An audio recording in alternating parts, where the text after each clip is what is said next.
I just need these two to hurry the hell up with Beyond the Spider-Verse. That movie was supposed to come out in 2024. Can you believe it? 2024. That's what they said to us, and now it still isn't now, and I've gained 3 new gray hairs at least. If The Bride was the worst film I've seen so far in 2026, then Project Hail Mary is the best film that I've seen so far this year.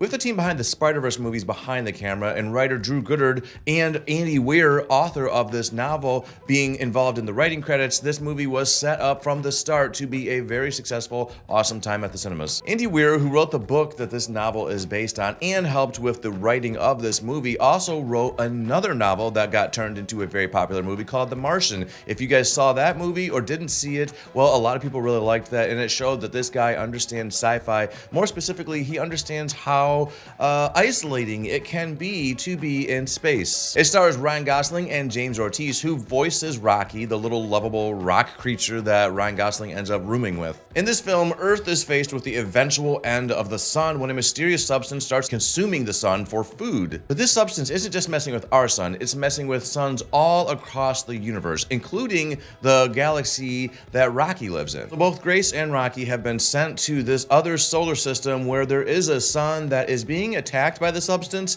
but it's not actually causing the sun to break down, and they're trying to figure out why this system has something different going on than their systems. Now, for the most part, this film does feel like a one-man show for Ryan Gosling. Sure, he's got this other character that he's playing off of, but that is done with visual effects. Mostly, it seems like this is Ryan Gosling by himself. And let me tell you, I think we can all agree that Ryan Gosling is every bit as charming as he's given credit to be. And another surprising thing about him is that he has really good comedy chops. So he is not only good at playing that heartthrob, he also has a humorous side to him, and it works very effectively in this film. He essentially carries this movie on his back, but he's for sure not alone. James Ortiz as Rocky is very, very important to the story. As a matter of fact, the friendship that we get between these two characters literally is the driving force of this movie. That is the biggest thing to take away out of this movie, and what you're going to enjoy most about it is this friendship. It's just a really powerful, amazing friendship, and just shows you the importance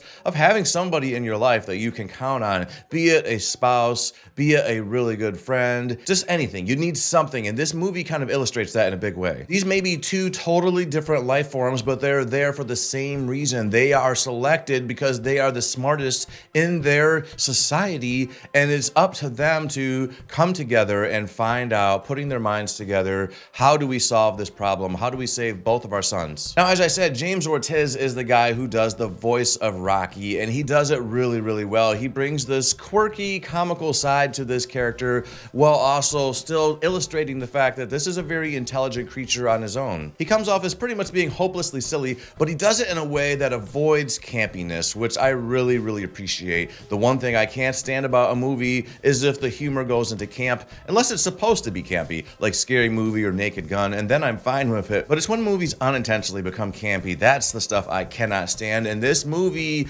yes, it has some silly things going on, but it does it without becoming ridiculous. Now, this is not just the Ryan Gosling show. This entire movie does not take place in space. We do get some really cool other characters in this film. I thought it was really awesome seeing Marcus from The Bear in this film. And I also thought Sandra Hüller's character Eva really did add a lot to this film. Throughout this film, we start in the present time, okay? We're seeing Ryan Gosling in space doing this mission, but then this film also mixes in these flashbacks, and these flashbacks kind of catch us up and lead us into the present. So we're seeing, how did he get here? What led him to being here in space with this rock creature? And I thought that was a really interesting way. It helped add some backstory, and it did it in a way that felt natural to the film. This is overall a really well-rounded film. It has bits of The Martian in it for sure. You can see the similarities. Both of those films show you characters that are trying to survive or come up with some kind of a solution. I think that Andy Weir does an excellent job writing characters and showing them coming up with solutions to their problems, and it gives us inspiration as well. When you see characters like this and the character for the Martian, coming up with solutions, and it just shows you the persistence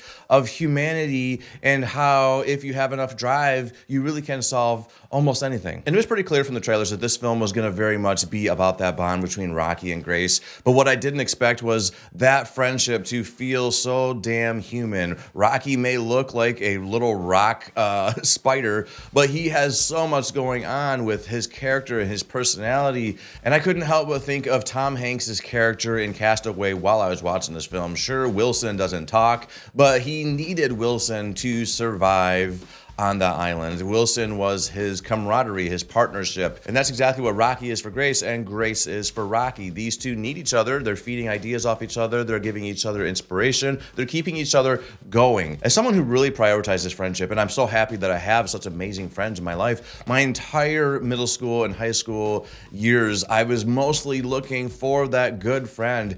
I really got drawn to stories that featured friendships, like Lord of the Rings. And that stuff kind of got me through some dark periods, and movies like this are bringing back those exact feelings. It's been a long time since I had a film make me smile ear to ear for this much. Sure, this movie does have a pretty long runtime, and there was a couple of moments where I started feeling it, but mostly I was so pulled into this film. I was enjoying it, I was laughing, the audience was laughing. I think that added a lot. I was not really expecting to hear so many people in the audience laughing and having a good time with this film. It does such a great job balancing the humor and the seriousness of the situation. Their planet is in danger. People are going to die. This is not a small stakes kind of situation. And yet the way the movie approaches it, it doesn't feel so goddamn doom and gloom. It manages to feel joyful and fun. I just was smiling through so much of this film as a result of these excellent performances. Ryan Gosling, James Ortiz as Rocky, the supporting cast, the directors, the way they handled everything. It just flows so smooth. This movie has a literal bow wrapped around it, and it's just a beautiful, lovely bow that someone put a lot of effort into. I'm not going to be a bit surprised if this film starts making its way into the Oscar conversations later this year. It has a lot of different things that it could potentially be nominated for. I think the directors did a fantastic job. Now I just need these two to hurry the hell up with Beyond the Spider-Verse. That movie was supposed to come out in 2024. Can you believe it? 2024. That's what they said to us, and now it still isn't now, and I've gained 3 new gray hairs at least waiting on the conclusion to that trilogy. Now that you guys have made this film, go ahead and pump that one out as fast as possible. Give it to me now. I don't want to get any more gray hairs before that film comes out.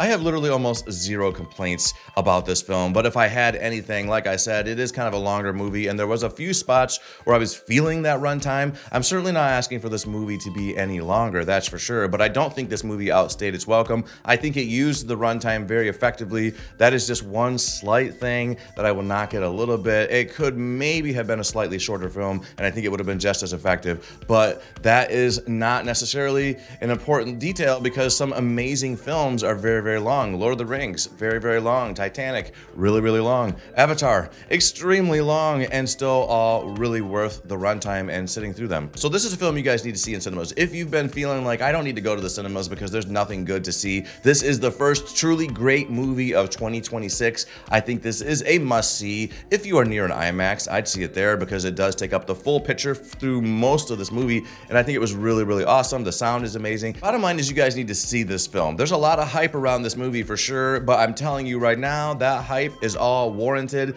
This is an excellent film. Throw your thoughts on this movie in the comments if you already saw it. If you didn't see it, like I said, get your ass to the cinemas and watch this one. If you liked this video, go ahead and hit that like button, and if you want to hear more things from me, you know what to do. Subscribe to the channel. Later.